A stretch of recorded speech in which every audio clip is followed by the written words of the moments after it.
విశ్వాసులుగా మన ఒక విశ్వాసము ఎంత ఉంటున్నది అనేది దేవుడికి ఒక తెలుసు. దేవుడికి ఒక తెలుసు. దేవుడు ఏమంటా ఉంటుందంటే ఆవగింజంత విశ్వాసము మనల్ని ఉన్నట్లయితే, అంతంత విశ్వాసం లేనట్లయితే నిజంగా. ఎందుకంటే ఆది కాండము ఒక మనము 12వ అధ్యాయము 1-2 చూసినట్లయితే అబ్రాహాముతో దేవుడు పలికిన మాట ఏమన్నా ఉందంటే, నీ యొక్క సంగీత ప్రదేశాన్ని వదిలేసి నేను చూపించిన ప్రదేశానికి వెళ్ళంటే అబ్రాహాము విన్నాడు, బయలుదేరాడు. అక్కడ ఎలాంటి వాతావరణము, నీళ్లు ఉంటున్నాయా లేదా, లేకపోతే పరిస్థితి అంటే ఏం లేదు. దేవుడు చెప్పాడు, ఈయన అందుకని ఈయన ఏమంటారండి, అబ్రాహాం ఏమంటారండి, విశ్వాసము తండ్రి. విశ్వాసం అలాంటి ఒక విశ్వాసం ఉన్నట్లయితే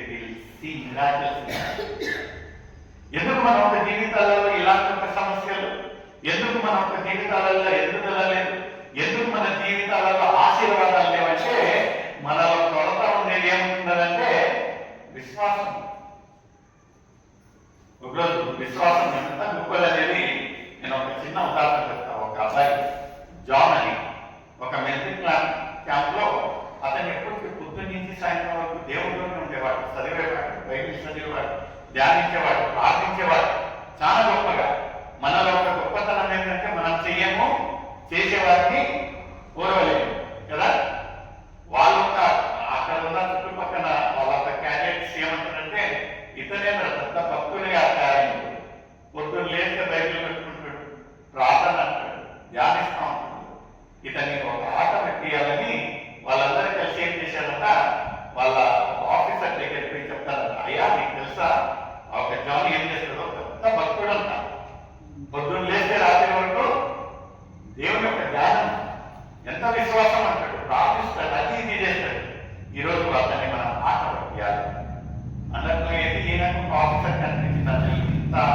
ఇన్ని మందిని దగ్గరించారంటే నిజంగా అతన్ని ఆట పెట్టాలని వెళ్ళి ఏం చేస్తారంట, అందరు కలిసి అతన్ని పిలిపిస్తారంట, జాన్ ఇట్లా అంటే అయ్యా ఏం చేయాలంటే, ఏదయ్యా పెద్ద భక్తులంట, దేవుడి పైన ఎక్కువ విశ్వాసం ఉందంట కదా అంటే, అది ఏం లేదయ్యా, నన్ను ఏమేమైతే మా తల్లిదండ్రులు నేర్పించారో అదే నేను నేర్చుకుంటున్నాను, అంత చెప్పుకున్నాను.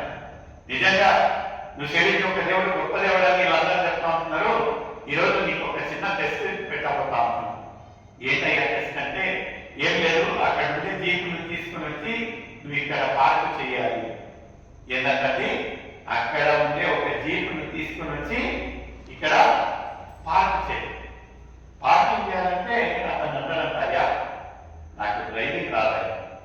ఏమంటాడు, డ్రైవింగ్ రాదనేసరికి ఇంకా ఈ క్యాప్టెన్ ఎక్కడ లేని ఒక ధైర్యం, డ్రైవింగ్ రావడం ఆ జీపుని తెచ్చి ఇక్కడే పెట్టాలని. నిజంగా నీ యొక్క దేవుడు, నువ్వు సేవించే ఒక దేవుడు గొప్ప దేవుడు, నీలో అంత విశ్వాసం ఉన్నట్లయితే దేవుడే నడిపిస్తాడు, పోయి చెయ్యి అంటాడు. అనేసరికి పాపం జాన్ ఏం చేస్తాడు, ప్రార్థించి అక్కడికి పోయి అక్కడ ఉంటే ఒక జీపుని తీసుకుని వచ్చి ఇక్కడ పార్కింగ్ చేస్తాడు. ఆయన పార్కింగ్ చేసిన ఒక వెంటనే అక్కడ ఉన్న ఒక సమూహం, ఎవరైతే ఆయన చింతపరచాలి, ఎవరైతే ఆయన హేళనపరచాలి, ఎవరైతే ఆయన ఒక విశ్వాసం పైన ఒక ఛాలెంజ్ ఉన్నారో వాళ్ళందరి కళ్ళల్లో నీళ్ళ. ఈ యొక్క ఆఫీసర్తో సహా ఈయన కళ్ళలో నీళ్ళు కలుపుతా ఉంటున్నాయి. జాన్ కనిపించిందంటే ఏంటి, అక్కడి నుంచి జీపుని తీసుకుని వచ్చి ఇక్కడ పార్కింగ్ చేసేసరికి ఏంటి ఇలా కళ్ళలో నీళ్ళు వస్తూ ఉంటున్నాయి. ఏదయ్యా నేనేం పెద్ద గొప్ప చేశాను, డ్రైవింగ్ రాదు సరే, అయినను జీప్ అక్కడి నుంచి ఇక్కడ తెచ్చి నేను పెట్టాను కదా, ఏంటి ఇంత మార్పు నీళ్ళు, ఏంటి వీళ్ళ కళ్ళలో నీళ్ళు అంటే వాళ్ళ అన్న ఒక మాట ఏమంటున్నారంటే, జాన్ నిజంగా నేను సేవించే ఒక దేవుడు గొప్ప దేవుడు, నిజంగా నీ ఒక విశ్వాసం చాలా గొప్పది అంటే ఏంటయ్యా, ఒక చిన్న పనిగా చేసింది నేను జీపు ఇక్కడి అంటే వీళ్ళు పలికిన మాటలు ఏంటంటే, లేదు నువ్వు చేసిన ఎంత పెద్ద పని అంటే నిన్ను కించపరచాలి, నువ్వు సేవించే దేవుడిని హేళనపరచాలని మేము ఏం చెప్తామంటే, నీకు ఆ ఒక ఇంజిన్ లేని ఒక జీపును ఇక్కడి నుంచి అక్కడ పెట్టాము. హల్లెలూయా. దేవుడు ఎంత గొప్ప దేవుడు, ఎంత గొప్ప విశ్వాసం అంటే, మామూలుగా ఒక జీపుని తెచ్చి ఇక్కడ పెట్టేవారేమో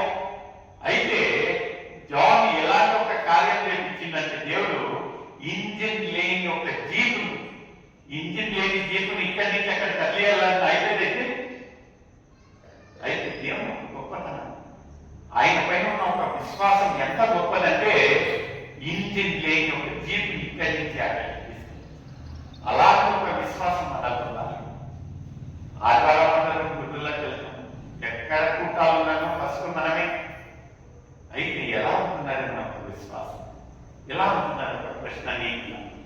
ఎందుకంటే దేవుడు ఎంత చక్కగా అంటున్నాడంటే నా పేరుట ఇక్కడ ఏమంటా ఉంటుందంటే ఫిలిప్పీయుల రాసిన పత్రిక 4:13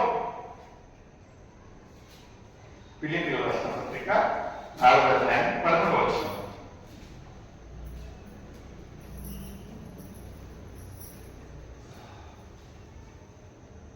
నన్ను బలపరచువాని యందే నేను సమస్తమును చేయగలను. హల్లెలూయా. ఎవరెందంటే మన స్వయ ప్రయత్నం ఉన్నట్లయితే నిజంగా మా ఇంటి పేరు దమ్ము, నాకు అంత దమ్ము అనుకున్నట్లయితే అంత శూన్యం. ఎందుకంటే God only through Jesus Christ ఈ విల్ స్ట్రెంథెన్. నన్ను బలపరిచేవాడు, ఆయన ద్వారా నేను సమస్తము చేయగలను. చూడండి, ఎక్కడైతే ఇక్కడ లేఖనాలలో మార్క్స్ వార్తలు ఏమంటా ఉంటున్నాడంటే మనుషులకి అసాధ్యమైంది నా నుంచి సాధ్యం అంటా ఉంటున్నాడు. ఇక్కడ చూసినట్లయితే దేవుని పేరుట సమస్తము మనం చేయగలం. హల్లెలూయా, హల్లెలూయా. We are not ordinary people. ఎప్పటికీ మనల్ని మనము సర్వసాధారణం అనుకోవడం చాలా తప్పండి. ఎందుకంటే మనం సేవించే ఒక దేవుడు గొప్ప దేవుడు, సమర్థుడు, ఒక సృష్టికర్త. అలాంటి ఒక దేవుడిని మనం సేవిస్తా ఉన్నామంటే వీఆర్ నాట్ ఆర్డినరీ పీపుల్. ఎందుకంటే వీఆర్ ద చోసన్ వన్. దేవుడు మనల్ని ఇప్పుడు ఎన్నో మంది ఎదుర్కొన్నారు. ఈరోజు మెసేజ్ వేసింది, ఈరోజు ప్రేసలని ఎన్నో మందికి మనం పిలిచాము, ఫోన్ చేశాము. అయితే ఇక్కడికి వచ్చింది మాత్రము నేను మాత్రమే. ఎందుకంటే వీఆర్ చోసన్ వన్. ఇక్కడ మనం చూసినట్లయితే 1 తెస్సలోనియ 1:4 ఏమంటున్నదండి? 1 Thessalonians 1st chapter 4th verse. ఎలాగనగా ప్రేమింపబడిన మీరు హల్లెలూయా. ఎవరంటే మనము వీఆర్ ద చోసన్ వన్. ఏమో అకస్మాత్తుగా ఎవరో చెప్పారు, ఎవరో పిలిచారని మనం ఇక్కడికి దేవుని యొక్క సన్నిధిలో ఒక సహవాసంగా రాలేదండి. You are called ones, you are the chosen. ఎలా ఉంటున్నది మన జీవితాన్ని? నిజంగా how beautifully God has prepared our lives. ఏదో ఒక రీతిగా దేవుడు నీతో నాకు మాట్లాడబోతున్నాడు. ఆయన ఒక సన్నిధిలో రప్పించాడు. మనం ఇంకా కృంగిపోతా ఉంటున్నామేమో, దేవా నా ఒక్క నిరీక్షణ లేదు, ఏంటి నా ఒక జీవితం ఎలా ఉంటున్నది అని మనం ఉన్నట్లయితే దేవుడు నీతో మాట్లాడేది ఒక మాట ఏమిటంటే you are no ordinary people. మీరు సర్వసాధారణమైన మనుషులు కాదు. You are the chosen. Hallelujah, hallelujah. Such a beautiful God we serve. నిజంగా ఎలా ఉంటున్నది మన ఒక విశ్వాసం. ఎందుకంటే మనం అనుకోవచ్చు మన ఒక జీవితంలో దేవుడు ఒక తల్లిదండ్రులుగా కొన్ని రోజుల వరకే సీమితంగా మనల్ని చూసుకుంటారు. ఆ తర్వాత మన జీవితాలు మనకు. అయితే దేవుడు ఎంత చక్కగా ఒక నిరీక్షణగా మనకు ఉంటా ఉంటున్నాడంటే అదే రోమిలకు రాసిన పత్రిక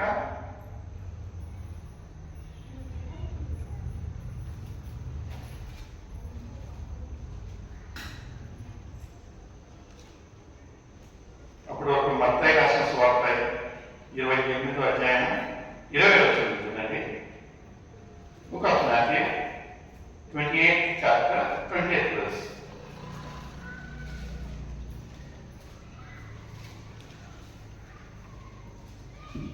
తీసిన వారు ఏంటండి?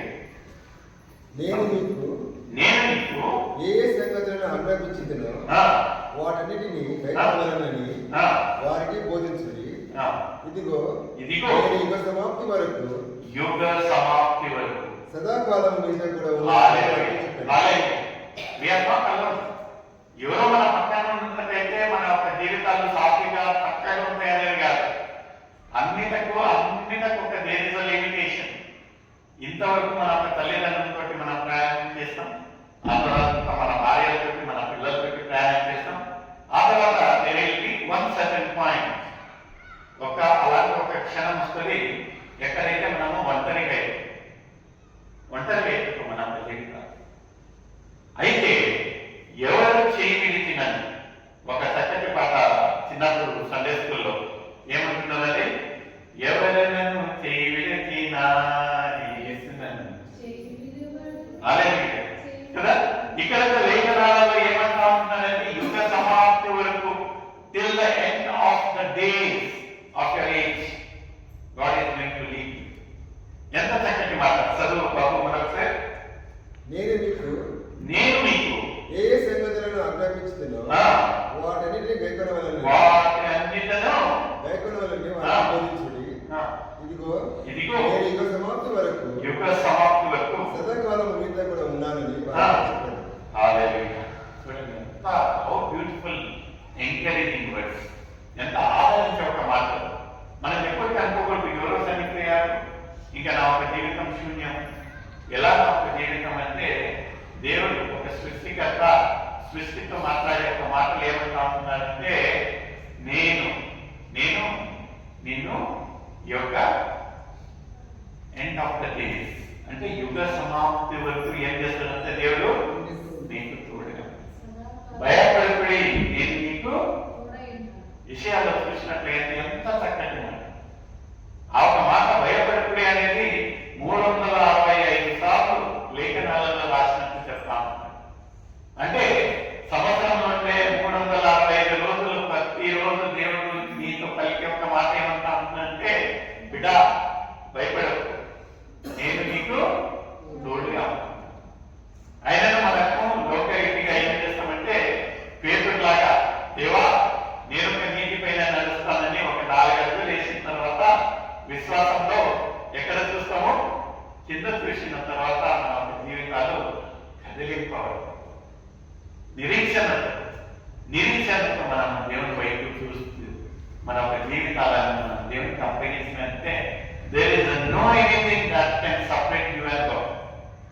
నన్ను దేవుణ్ణి విడదీసే ఎలాంటి ఒక శక్తి ఈ యొక్క లోకంలో లేదన్నట్టుగా మనం చూసినట్లయితే రోమీయులకు రాసిన పత్రిక 8వ అధ్యాయం 38వ వచనంలో ఉంటున్నదండి. ఒకసారి సరిగ్రహించండి. జీవమైనను దేవదూతలైనను ప్రధానులైనను ఉన్నవి అయినను రాబోనవి అయినను అధికారులైనను ఎత్తైన అయినను లోతైనను సృష్టింపబడిన మరి ఏదైనను మన ప్రభువుల క్రీస్తు యేసునందని దేవుని ప్రేమనందు నమ్ముతున్నారు. ఈ యొక్క లోకంలో నుండి ఏ ఒక్క వస్తువు మనల్ని దేవుని యొక్క ప్రేమ నుంచి విడదీయలేదు. Nothing can separate God's love to us. ఎలా ఉంటుందండి మన ఒక జీవితాలు? కొన్ని విషయాలలో లోకరీతిగా అయితే బాగుంటే మాట్లాడతారు, బాగలేకపోతే నిష్ఠూరపడతారు. అయితే దేవుని విషయంలో అలాగే లేదు.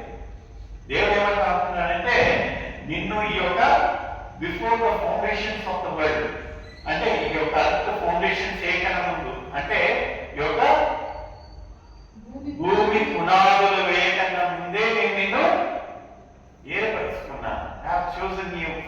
ఇక్కడ లేఖనాలలో until the end of your days అంటే మనం ఈ యొక్క జీవితంలో పుట్టినాల నుంచి మరణించేంత వరకు దేవుడు నన్ను నిన్ను కాచి కాపాడడానికి ఎంత గొప్పటి మాట్లాడతాడు లేఖనాలను చెప్తాం. ఏం ఉండాలంటే దేవుడు ఏమంటాడంటే భయపడకు బిడ్డ, నా యొక్క కృప మాత్రం నీకు చాలు. అయితే we must have a perfect intimacy with God. దేవుడితో అలాంటి ఒక రిలేషన్షిప్ ఉంటున్నదా లేదా అనేది ఒక ప్రశ్న నీకు నాకు. ఎందుకంటే ఇక్కడ 2 కొరింథీ 12వ అధ్యాయం 9వ వచనంలో అందరికీ తెలిసిన ఒక మాట అండి. 2 కొరింథీ 12వ అధ్యాయం 9వ వచనం ఏమంటున్నది? నా కృప నీకు చాలును. నా కృప నీకు బలహీనత యందు నా కృప నీకు చాలును. చాలును. బలహీనత యందు నా శక్తి పరిపూర్ణమగుచున్నది. హల్లెలూయా.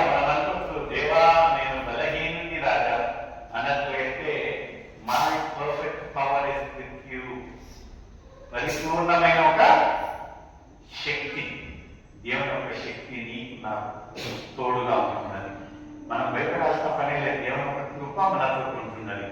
నిజంగా ఈరోజు ఈ యొక్క లేఖనాలు ఎంత చక్కటి మాట, నీతో నాకు మాట్లాడే మాటలు ఏమని కానున్నాయంటే, నా యొక్క కృప నీకు చాలు. అయితే ఏమన్నారంటే, దేవుడితో మేము పర్ఫెక్ట్ రిలేషన్షిప్ పెట్టుకోవాలి. ఒక అతను అన్నారంటే, దేవుడిని నేను ఎక్కడ చూస్తా, ఎక్కడ ఉంటున్నా దేవుడు అంటే, ఆ ఒక భక్తుడు ఏమంటాడంట, దేవుడు చుట్టూ మనకు ఒక వైఫై లాగా ఉంటాడంట. ఎలా ఉంటుందంటే, ఒక వైఫై లాగా మన మొబైల్ ఓపెన్ చేసుకుని వైఫై ఆన్ చేసామనుకోండి, చుట్టూ ఎన్ని రకాలుగా వైఫై కనెక్షన్స్ వస్తాయి. అయితే ఎవరైనా మనం కనెక్ట్ చేయకపోతే అక్కడ ఏమంటుందంటే ఎంటర్ యువర్ పాస్వర్డ్ కదా, సెక్యూర్డ్ ఉంటుంది. ఎవరిగా వాళ్ళకి వైఫై మనం కనెక్ట్ కాలేదు. ఈ యొక్క విశ్వాస జీవితంలో దేవుని యొక్క వైఫై కనెక్ట్ కావాలంటే ప్రార్థన అనే ఒక పాస్వర్డ్ మన ఒక జీవితం ఉండాలి. నిజంగా అలాంటి ఒక జీవితాన్ని మనం జీవిస్తామా అనే ఒక ప్రశ్న నేను నాకేమో ఎలా ఉంటుందని మనం ఒక విశ్వాస జీవితం. ఇంకా మనం దేవుడి దూరంలో ఉన్నట్లయితే ఇదే అనుకూలమైన సమయం, ఇదే రక్షణ దినంగా అవుతుంది. మనల్ని మనం దేవుడికి సమర్పించడం, మనందరం కనిపిస్తున్నాం. ఇంకా మనం దేవుడికి దూరంగా ఉన్నట్లయితే ప్రేమైన సోదరి సోదరులారా, ఇదే అనుకూలమైన సమయం, ఇదే రక్షణ దినంగా అవుతుంది. దేవా, నాకు వెలిగి కలిగిన హృదయాన్ని నేను సమర్పిస్తా ఉంటున్నాను రచన. ప్రభువా, మీ యొక్క పరిశుద్ధ రక్తంతో కట్టి నన్ను శుద్ధీకరించండి. నీకు ఒక ఆశకరమైన క్రియలు నేను ఎన్నో చేసి ఉంటున్నా నేను